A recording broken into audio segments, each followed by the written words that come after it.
Hello, friends, and welcome to Adventures in Pixieland. My name is Amy, and I am an ordained minister. We are in Bible study. We are in the NIV. We are, and we will be through 2025. We are in Exodus chapter 13.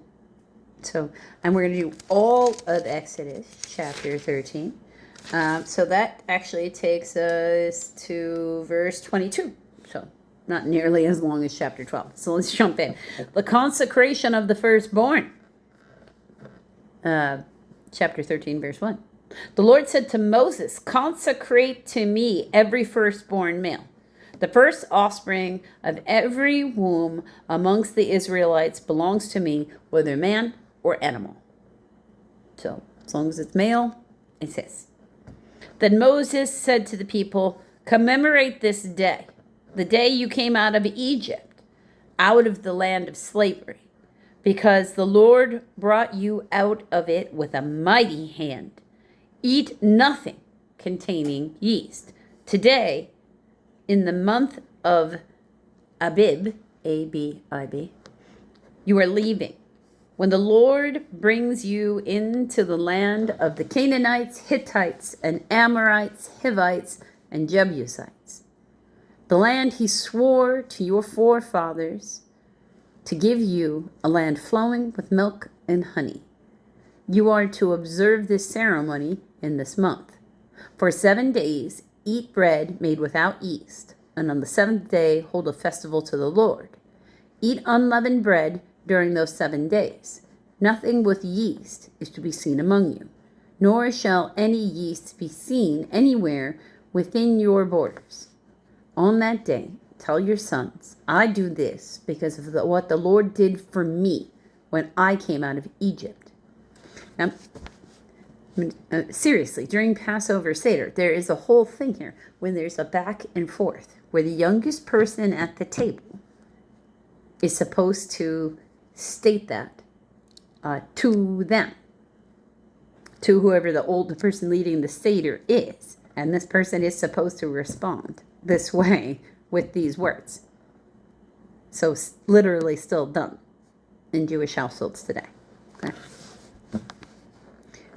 This observance will be for you like a sign on your hand and as a reminder on your forehead, so like on your wedding band, and then you just, that the law of the Lord is to be on your lips.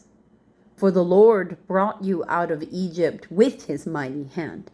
You must keep this ordinance at the appointed time, year after year. After the Lord brings you into the land of the Canaanites and gives it to you, as he promised an oath to your forefathers, you are to give over to the Lord the first offspring of every womb. All firstborn males of your livestock belong to the Lord. Redeem with a lamb every firstborn donkey. But if you do not redeem it, break its neck. Redeem every firstborn among your sons. In the days to come, when your son asks you, "What does this mean?" say to him, "With a mighty hand, the Lord brought us out of Egypt, out of the land of slavery. When the Pharaoh stubbornly refused to let us go, the Lord killed every firstborn in Egypt, both man and animal. This is why I sacrifice to the Lord the first male offspring of every womb and redeem it at each of my firstborn sons. And it will be like a sign on your hand and a symbol on your forehead that the Lord brought us out of Egypt with his mighty hand." Crossing the sea. So if you're keeping it like, what do they mean? It means like your firstborn son is actually supposed to be quite religious. Actually, supposed to be dedicated to the Lord. And we're all supposed to be dedicated to the Lord. But your firstborn son, like if you were going to go through and pick one of your children to go join like the priesthood by today's standards, it's supposed to be your firstborn son. Okay. Crossing the sea. When Pharaoh let the people go, God did not lead them on the road through the Philistine country, though it was shorter. Okay. For God said, if they face war, they might change their minds and return to Egypt. Okay. So God led the people around by the desert road toward the Red Sea. B, or Hebrew, Yam Suf, or the Sea of Reeds. Okay, so it's all different names for the Red Sea. The Israelites went up out of Egypt armed for battle. Okay, I wonder where they got that from.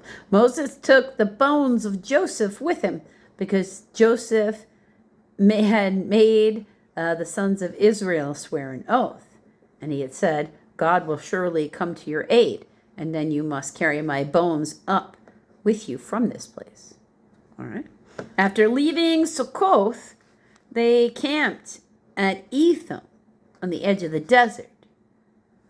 By the day, the Lord went ahead of them in the pillar of cloud to guide them on their way, and by night in a pillar of fire to give them light, so that they could travel by day and night.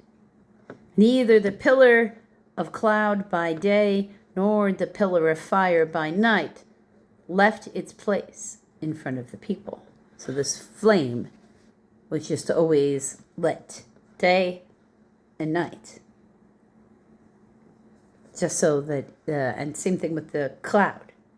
The cloud just followed them around, and the flame just led the way, showing them where they have to go.